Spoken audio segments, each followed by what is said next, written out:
Dad used to force me to lick the dirty floors of our home whenever he spotted even the smallest speck. A proper woman needs to know how to use her mouth. Clean it now, he would say. For 2 years, I tasted floor wax and humiliation, until the day I decided to give him a lesson he would never forget. Hello, my dear friends. It warms my heart to have you here with me again. My name is Eliza May Thompson.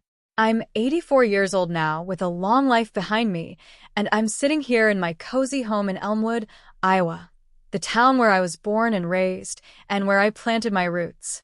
This morning, after enjoying my hot cup of coffee, what a simple joy that is, I settled into my favorite armchair, the one my late husband Walter gifted me when we married 60 years ago.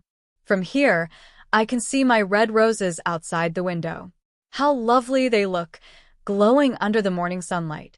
Those quiet moments, tending to my plants and watering each one with care, bring me such peace. Do you know why? Because I discovered that patience and love can transform anything. My granddaughter Emma, she's 12, helps me on weekends. She's a darling. She pulls weeds with me, waters the beds, and always asks, "Grandma Eliza, why do you say plants understand us?" I tell her that everything we nurture with love responds and flourishes. Isn't that a lesson for life? And you, my wonderful listeners, if you're enjoying this story, don't forget to like the video and subscribe to Grandparents' Tales, alright? It helps this old lady keep sharing her memories with you. And turn on the notifications so you never miss our chats. And leave a comment telling me where you're watching from and what time of day you found this video. I read every message, and it touches me to know where you all are listening from. Let's create a chain of kindness across America. Now, my dears, today I want to tell you something difficult. A story I kept buried for many years, but one I now feel ready to share. It's about a painful part of my youth when I still lived with my parents and when I learned through cruelty what obedience and humiliation could mean. It will help you understand why caring for my plants fills me with such gratitude today. Because my life wasn't always filled with peace. There was a time when I didn't know freedom or respect. Let me begin at the start. My father was named Gerald Thompson, a tall man with a neat mustache who always dressed sharply. He worked as an accountant at a corn processing company here in Elmwood, and he was convinced he was always right. My mother, Margaret, a small woman with her hair pulled tightly into a bun, tiptoed through life trying not to upset him. I had 2 siblings, Arnold, 3 years older, the golden child in Dad's eyes, and Dorothy, 2 years younger, who died of pneumonia at just 8 years old. Our house on Main Street was a large wooden 2-story home with a steep staircase.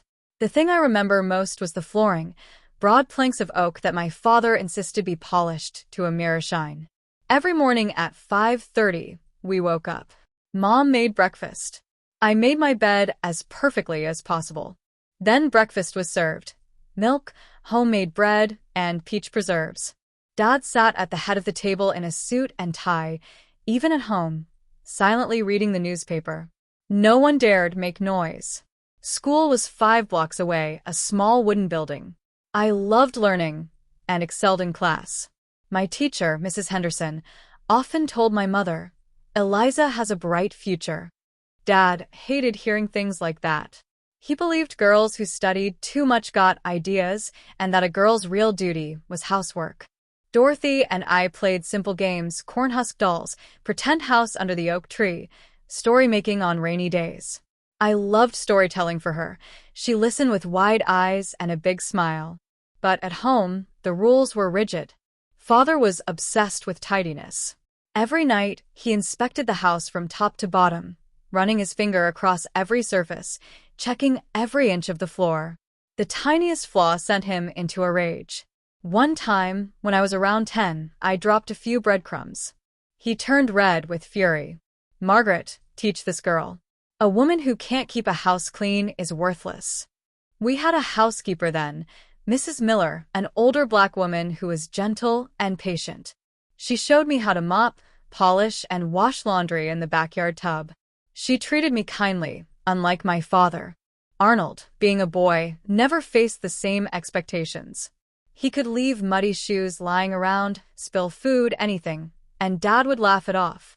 But if Mom or I made the slightest mistake, he would erupt. Dorothy died in 1952. I was about 11.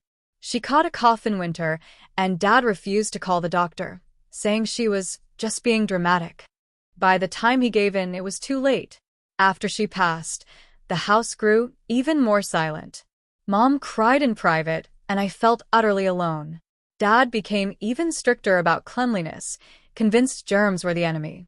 He insisted the house remain flawless. Mrs. Miller left soon after. Dad claimed we didn't need her and that I was old enough to handle the chores. Mom tried to protest, but he immediately shut her down. By 15, I was already doing most of the cleaning. Sweeping, dishes, dusting, laundry. Dad always criticized everything.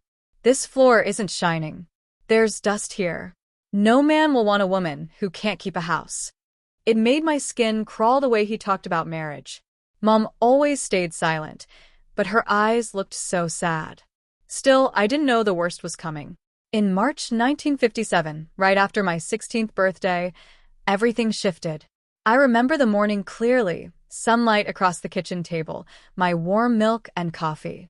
Dad stirred his drink with that little silver spoon he loved. "Eliza," he said, without looking at me. I let Mrs. Miller go for good. My heart sank. She had still been coming twice a week to help with heavy cleaning. I tried to speak, but Dad, he cut me off with one cold stare. "You're a young woman now. 16. It's time you learned how to keep a home spotless. From today on, this entire house is your responsibility.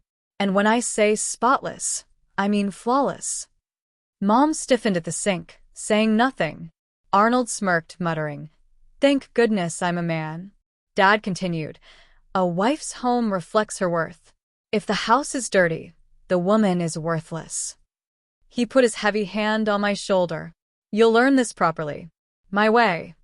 After they left, Mom explained the routine. Her voice sounded so tired.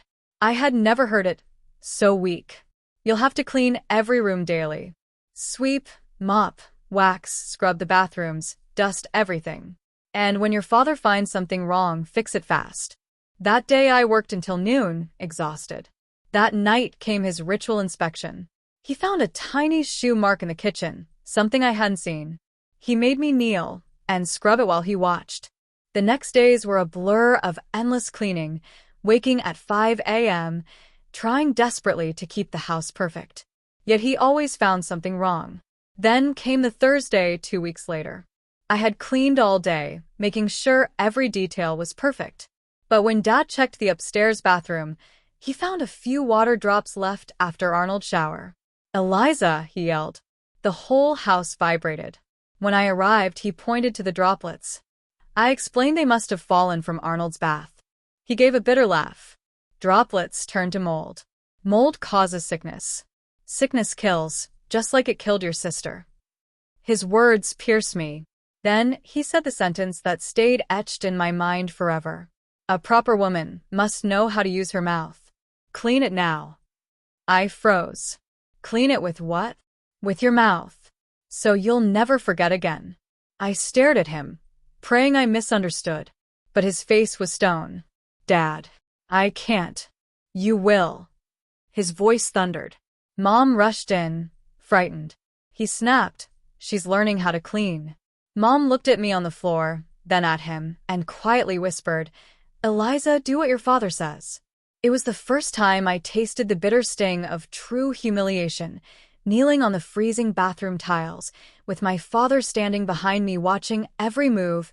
I was forced into a punishment so degrading that the taste of it, soap mixed with dirty water, stayed with me long after it was over. That night, lying in bed, I cried silently so my mother wouldn't hear. But underneath the tears, something new was forming inside me, an emotion I had never felt before. A quiet rebellion. A warning that this was only the beginning of something much darker. After that first incident, things escalated quickly.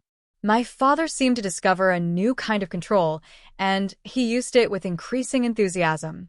His phrase, "A good wife must learn how to use her mouth," became a sentence that echoed through my life like a curse. It didn't matter what he found. Dust under the sofa, a tiny spot on the floor, a speck near the window frame. Any small flaw became a reason to humiliate me again. One April morning, a Friday I'll never forget, I had polished the hallway so well that the floor gleamed like glass. I felt proud until my father came home unexpectedly for lunch. His shoes, still covered in dirt from outside, left heavy tracks right across my work. "Eliza," he barked, pretending shock. "What is this mess?" My heart pounded. "Dad, you walked in with dirty. Are you contradicting me?" His eyes sharpened. "Are you saying this is my fault?" That day I learned never to try reasoning with him again. "No, Dad." "I'm sorry." "Then clean it," he said coldly. "The way you're supposed to." I knelt again while he watched. The taste of floor wax and dirt was overwhelming, but even worse was the humiliation, the way he quietly chuckled and said, "This will teach you to do better." Weeks passed. My punishments grew more extreme. Small corners of dust, tiny stains, everything became an excuse. My mother knew what was happening. Sometimes she would stand in the doorway, tears in her eyes, but she never interfered. One night, after one of the crueler punishments, she came to my room. "My daughter," she whispered, sitting beside me. "You have to obey your father. That's how life works. When you get married, you'll understand." "Mom," I sobbed. "This isn't normal." "Every family is different," she insisted softly. "Your father wants you to grow into a good woman. It's for your own good. And don't ever speak of this to anyone. It stays in the family." Arnold, my brother, knew too, but for him, it was entertainment. Sometimes he left messes on purpose, just to watch me get punished. I overheard him once, bragging to a friend, "My sister doesn't know how to clean. Dad has to teach her in the simplest way." At school, I pretended everything was fine, but my teacher noticed I was unusually quiet. "Eliza," she said after class, "is everything all right at home?" For 1 second, I felt the urge to tell her everything. But my mother's warning echoed in my mind. "I'm fine," I lied. "Just tired from chores." She smiled, unaware. "Your mother says you're helping at home more now. That's good. Girls should learn to be domestic." Even teachers thought it was normal. I felt completely alone. May and June were the worst months. My father kept inventing new ways to discipline me.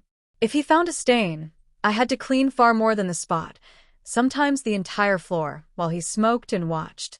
One afternoon, he even spilled coffee himself and forced me to clean it while pretending it was an accident. Nightmares became constant. I dreamt of being trapped in endless corridors of dirty floors, unable to escape.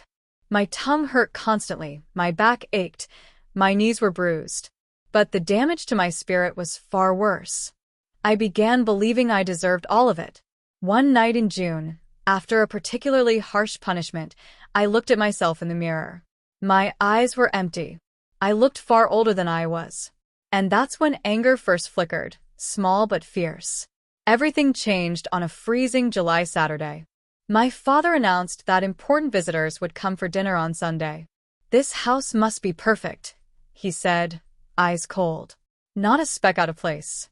I spent all Saturday cleaning until my body throbbed. But on Sunday morning, I saw dried mud on the entry rug. Arnold had come home late and tracked dirt inside. I rushed to fix it, but Dad saw it first. "Eliza!" His voice boomed. "Come here." He pointed to the rug. "What is this?" "Dad, Arnold." "I don't care," he snapped. "The house is your responsibility." He pointed again. "Clean it." And for the first time in my life, something inside me refused to bend. "No," I said quietly. Silence swallowed the room. He stared at me as if he couldn't believe what he heard. "What did you say?" I said no. "I won't clean what Arnold did." His face twisted with rage. He grabbed my arm, dragged me to the kitchen, and forced me through another punishment, colder, harsher, and more humiliating than any before. My mother stood crying at the doorway, but didn't move. Arnold left. When it was over, I locked myself in my room and cried with a fury that felt like fire inside my chest. It wasn't just pain anymore. It was hatred, a need for this to end. That evening, staring at myself in the bathroom mirror, I realized something. He would continue unless someone stopped him.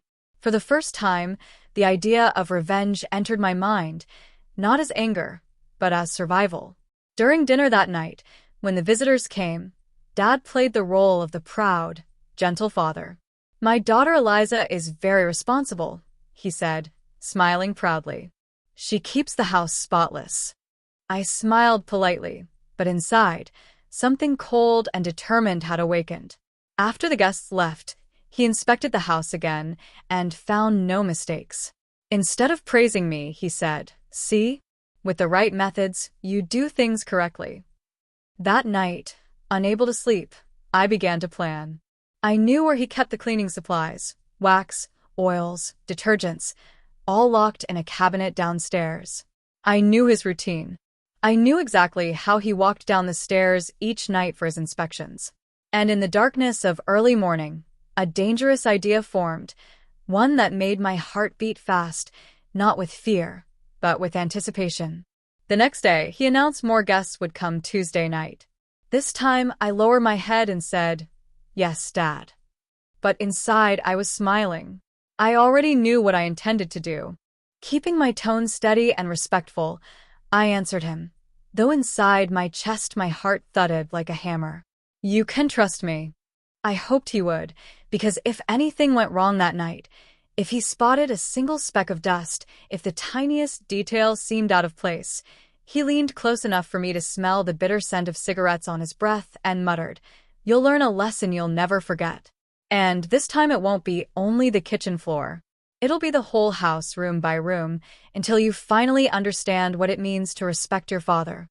Instead of frightening me, his threat hardened my resolve. That would be the last time he tried to intimidate me.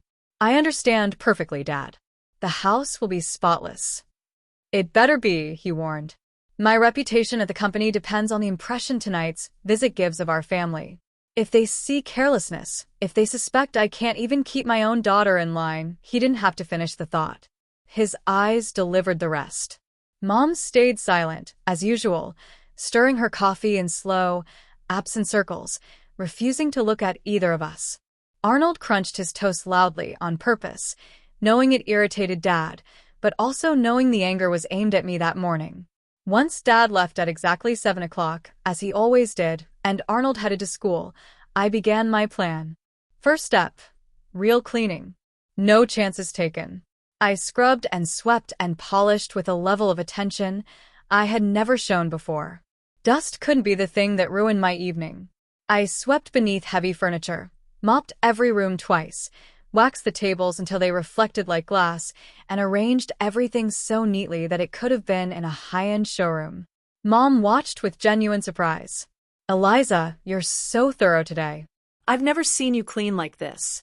"It's almost as if you enjoy it.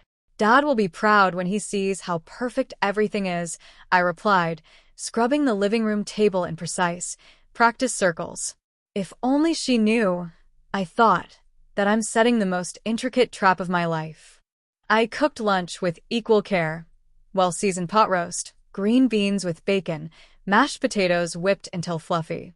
I needed Mom full, content, and distracted. I even made apple pie, the family favorite. After lunch, while she went outside to hang the laundry and fuss with her plants, my moment arrived. Around 2 o'clock, heart racing, I walked down to the laundry room. Each step on the wooden stairs creaked loudly, and I paused repeatedly, checking through the window to be sure Mom was still outside humming as she worked.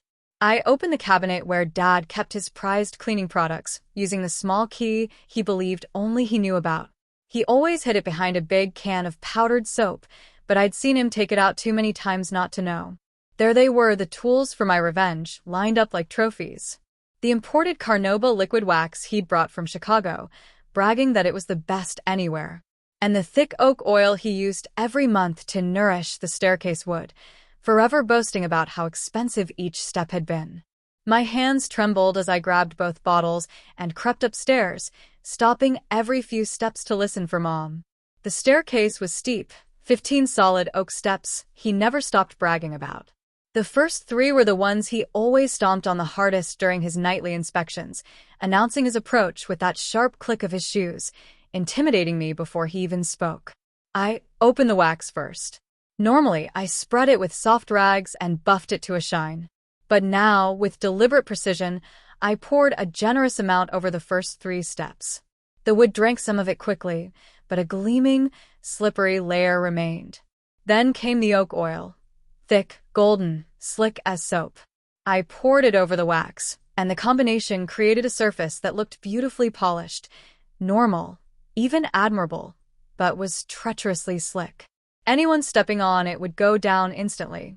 I spent over an hour smoothing the mixture with my hands until it looked perfectly even and completely innocent. A light test with my toes confirmed it, dangerously slippery, yet visually flawless. Afterward, I scrubbed my hands with kerosene to remove any trace of smell, put the bottles back exactly as they had been, locked the cabinet, and hid the key again. Then I returned to the kitchen smiling for the first time in months, helping Mom season the chicken, peel potatoes to identical sizes, and set the table with our best floured china. Everything looked normal. At 5:30, punctual as always, Dad arrived home. His routine began instantly, checking surfaces for dust, inspecting the pots, examining the silverware. "How's dinner coming?" he asked while running his finger along the counter. "Everything's perfect, Dad. The whole house is immaculate. The food is ready. The table's set. And the floor? Did you wax it properly? Every corner?" "I took special care with the staircase," I said, perfectly calm. "It's shining." He seemed satisfied, or at least not displeased. Good. "I'll shower and change, then do my inspection before the visitors arrive." A spike of fear shot through me. An early inspection would ruin everything. "Dad," I said quickly, keeping my voice light, "wouldn't it look better to wait until after they leave? If you inspect now, you might track something in and it could seem like you don't trust my work. Distinguished families do their checks privately." He paused, suspicious as always when anyone challenged his rituals. "Why do you care what the visitors think?" "Because I worked so carefully today.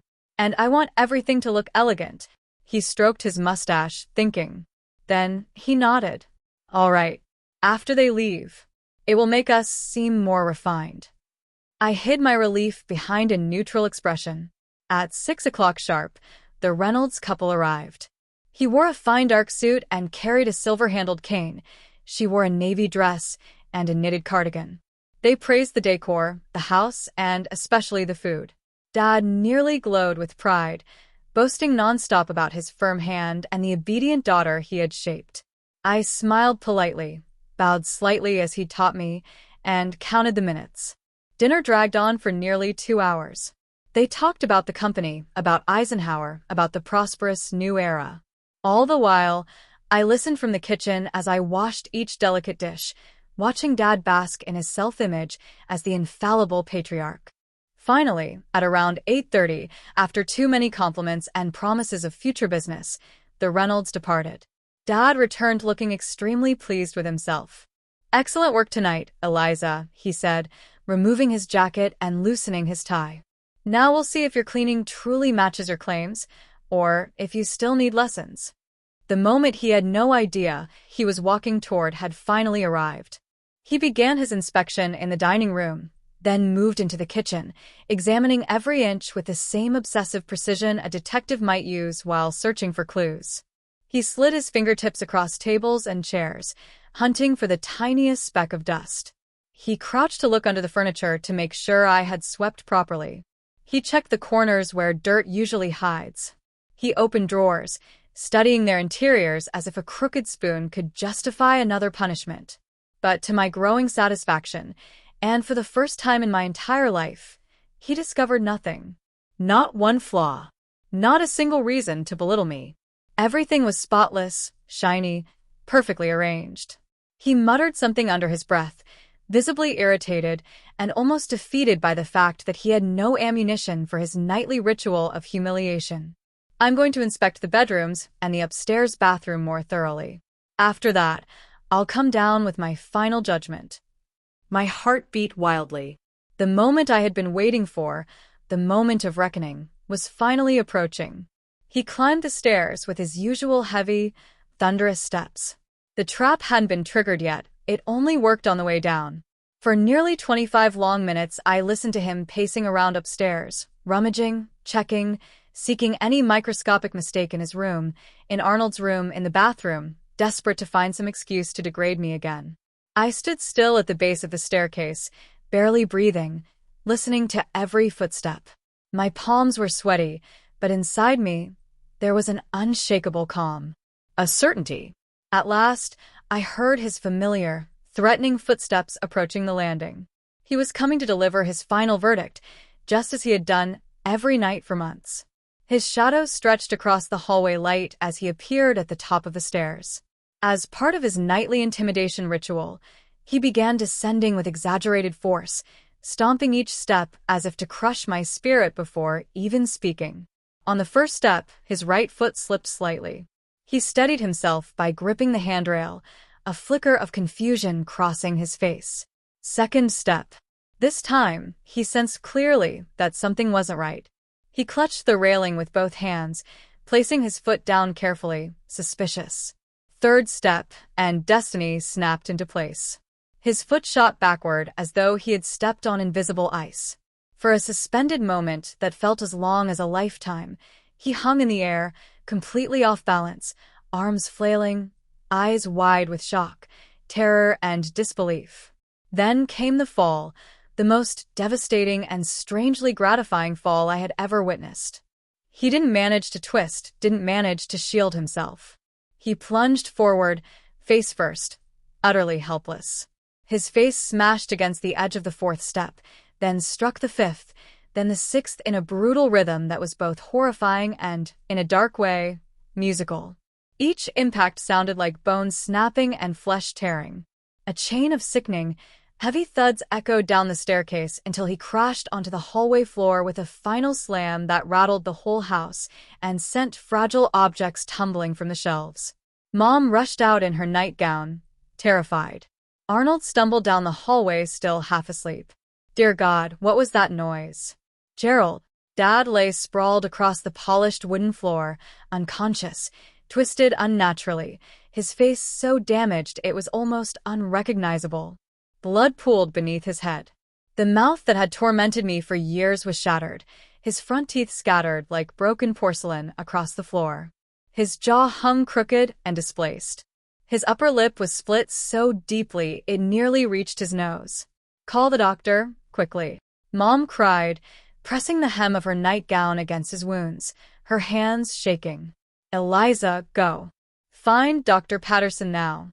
I ran through the sleeping streets of Elmwood, knocking on doors until I found the doctor.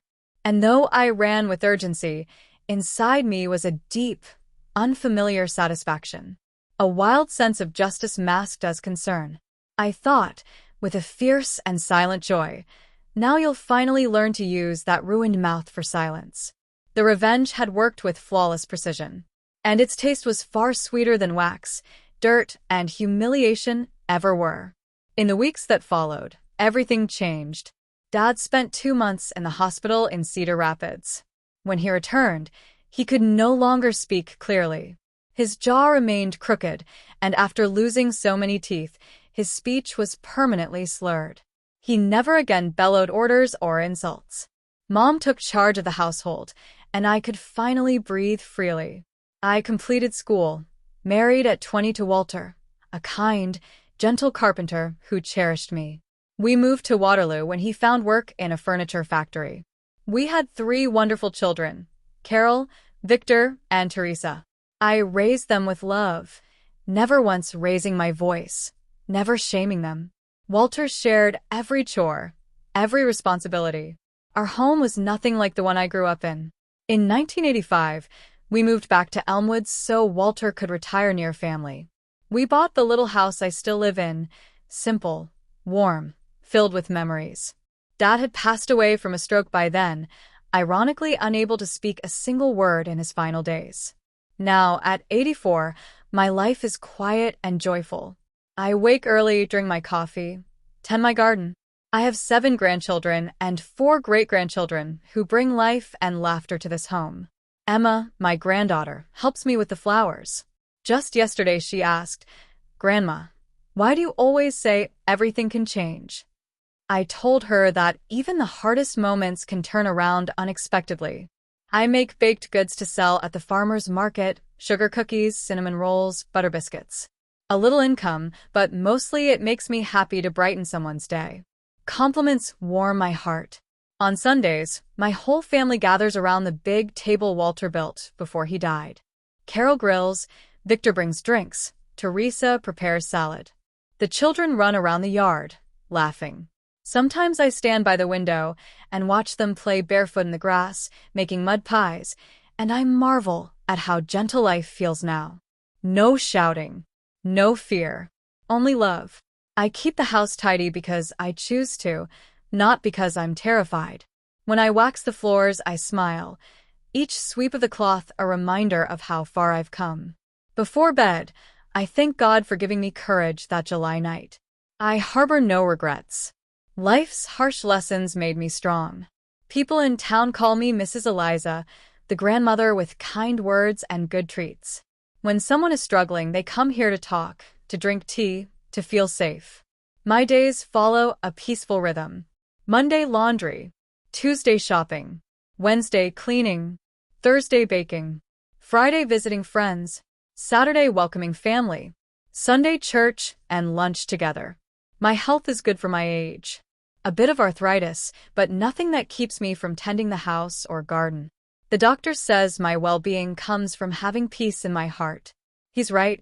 I sleep well now, dream softly. The nightmares from my father's time faded long ago. This little home in Elmwood is my sanctuary. Here, I'm respected. Loved. Free. When I look back, I see that the frightened 16-year-old girl eventually grew into a strong woman, a devoted mother, a beloved grandmother. I learned that there is always a path out, always a chance for life to change. As I water my flowers and listen to my grandchildren's laughter, I thank each new day for the life I built myself. And now, my dear ones, we reach the end of today's story. I don't tell it to glorify violence, but to show that even when everything seems hopeless, a turning point can come. In my time, there were few ways out. I did what I believed I had to do to survive. Today, you have help psychologists, social workers, laws that protect you. Don't suffer in silence. You deserve dignity. You deserve love. Happiness wasn't born from revenge.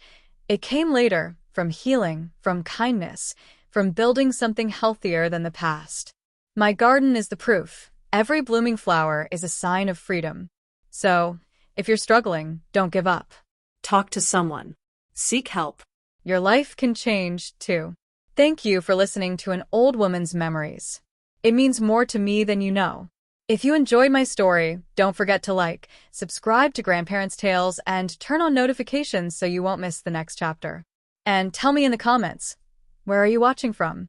What did you think of my story? I try to read all your messages, and with Emma's help, I reply when I can. Next week, I'll tell you about the day I met my beloved Walter, a gentler, sweeter story. A perfect change after today's heavy one.